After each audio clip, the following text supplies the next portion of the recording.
Hi, everybody. Welcome to another episode of Infernal Intercourse with me and Pastor Brian. Hello. Today we're going to talk about the episode God Johnson from Season 2.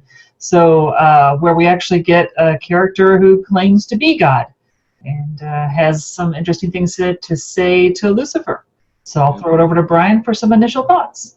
Well, one of the benefits I get to have as a pastor instead of as a social studies teacher is I don't have to be neutral, right? So when I watch something like this, if it's important to me, it's important to me, and I don't have to like play neutral. I think Martha's a little more neutral than me on this, but to me, I felt like it was a legit God thing, and what I don't understand is to the series why all of a sudden when the belt buckle comes off, they think, oh, well, we were all just mistaken. We were all just surprised because maybe it's because Lucifer feels like those are the things God would never say to him. His father would never say to him. But he seemed to be happy when God Johnson was saying those things to him. And so I don't understand why they were so quick to dismiss them. Were they embarrassed? Was there something that happened that showed them, oh, it really wasn't God Johnson? That's what I don't understand. To me, he performed the way I would expect God to perform in a human body. So it was kind of interesting to me. So you would expect God to be, like a calm person who has wise things to say? Or, I mean, how did you see the character? I thought it was great the way he invited the way he listened and invited people to share with him and kind of drew very similar actually to the way Lucifer does, but Lucifer uses a power to coerce it, whereas God Johnson was just good at saying, asking the right question, at not jumping to a judgment, at hearing what you're saying, at accepting it, not being defensive. So I thought those were some pretty good things that I still feel like I've said this before. I feel like Lucifer's a little petulant. Definitely. We have a lot of whining from Lucifer. Yeah. Well, and we both rewatched this episode today, right? And so he really is whiny at the end of that episode. So it's kind of a little loaded for both of us walking away from that episode today. But I just thought it was very interesting, especially with God coming up next season. To me, this is still one of the most significant episodes in the first 4 seasons to me, because I feel like it was their attempt to float what God was like. And if God, I won't sing the song, but if God was like that,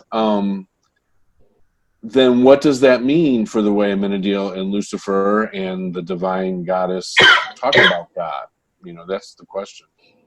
Does it maybe make them look too bad, and maybe that's why they doubled back off of that? I don't know. Yeah, I don't know. I think part of the thing is that this show hasn't been real clear. Excuse me. Let's try here. Hasn't been real clear on how our celestial creatures recognize each other, right? So we know that Lucifer has several forms. I assume everybody else does too. At least Mom is like possessing somebody's body, so she's in Charlotte Richards' body. But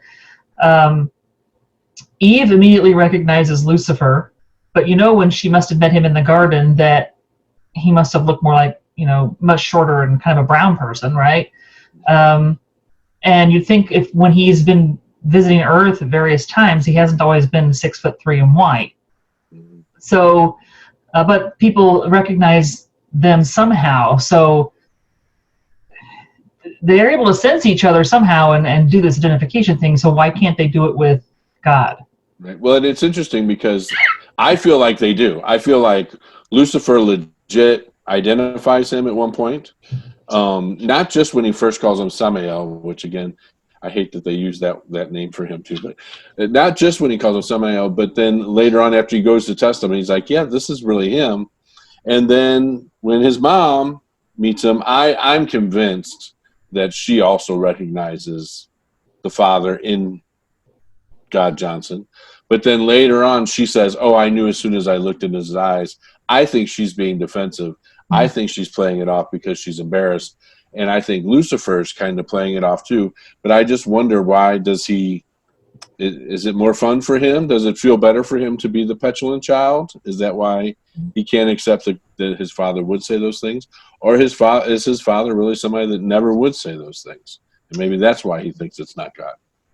Yeah, we haven't gotten a lot of clues on how God would react to things, right? Because both M.Div and I think Lucifer have, on various occasions, mentioned that they had absent parents, right? So I think at some point Lucifer's like, Dad was always tinkering in the garage, and he's saying basically he's tinkering with humans, right? He's inventing humans, he's inventing the earth, or whatever, he's creating those kind of things, but he's not paying attention to the kids he's already got. So it's almost like God made some angels and then looked at them and was like, I was actually aiming for something different. This isn't really what I wanted. So kind of tosses them out, and they get to like raise each other like animals, and then goes back to the garage to fix what he did wrong the first time, I guess, and to come up with a different creature and ignore the first set. But is that the same sort of God that shows up in God Johnson, where he seems much more loving and caring than someone who's just like, yeah, these guys were a mistake, I'm going to go back to the workshop, try a second time? Well, and it's interesting because, the theology I come from, God is absolutely head over heels in love with each human, right? And so that would be consistent with what you're saying, right?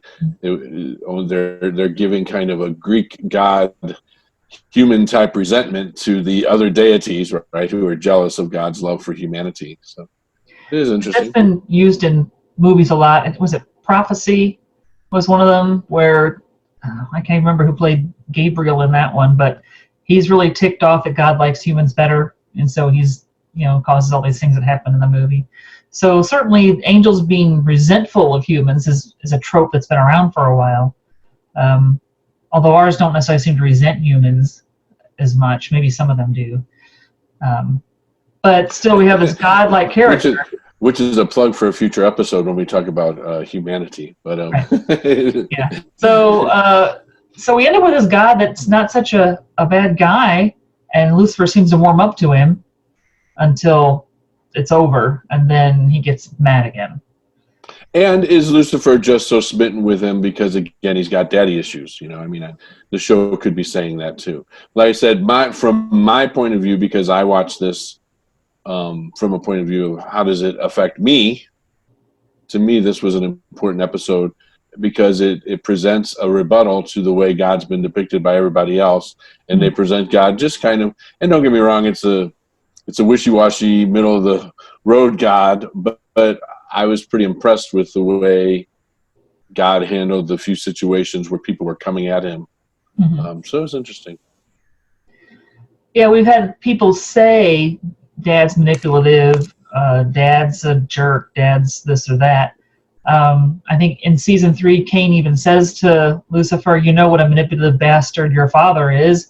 So everyone seems to have a pretty negative opinion, if they're immortal, of God. So, and I will come clean that there were times when I felt like God gave Hollywood apologies. We're like, well, I'm sorry you feel that way, which is not a real apology, and certainly not an amends, and certainly not what our Jewish siblings would see as like a turning a shuva, to like return the away from the sin. But yet it was enough for Lucifer. Until that moment, Lucifer was pretty happy. And so even if God was giving kind of wishy-washy half apologies, it made Lucifer feel better for the time being. So that was interesting.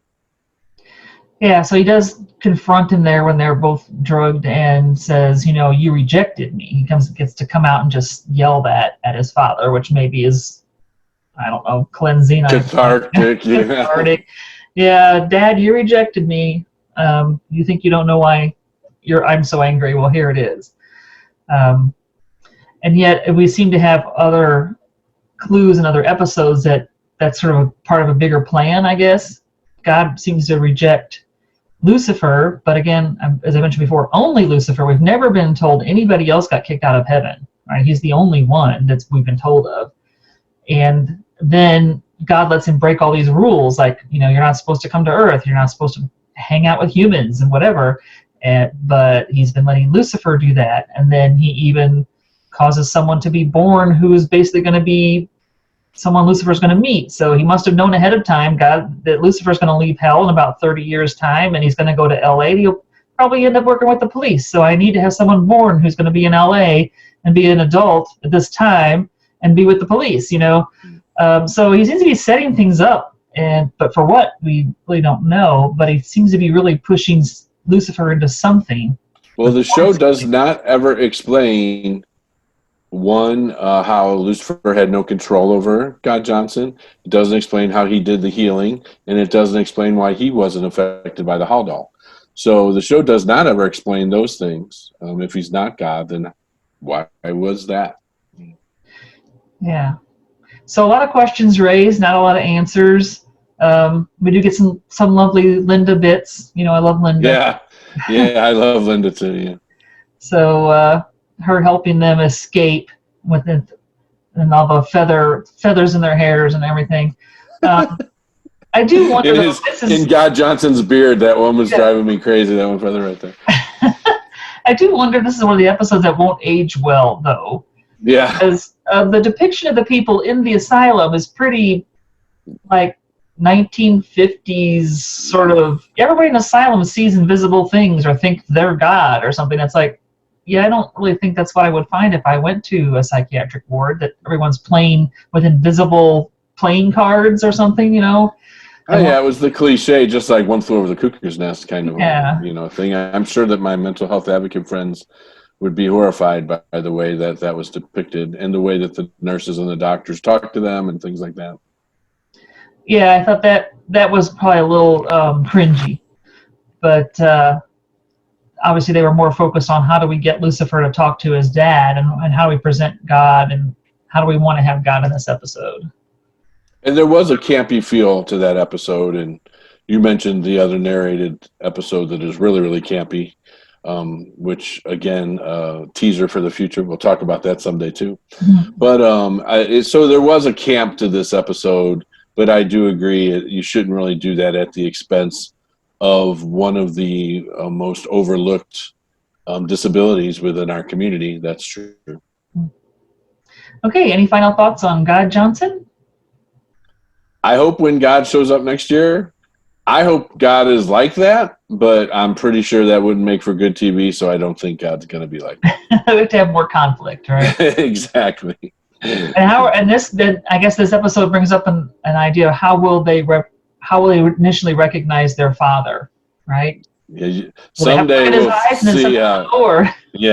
Someday we'll see how they recognize it. Yeah. Okay. Well, thanks very much. So I hope you enjoyed the episode of Infernal Intercourse. Remember, if you like it, hit like and subscribe, and press the little bell notification if you want to know when more episodes go up. And we'll see you next time. Bye-bye. Bye-bye.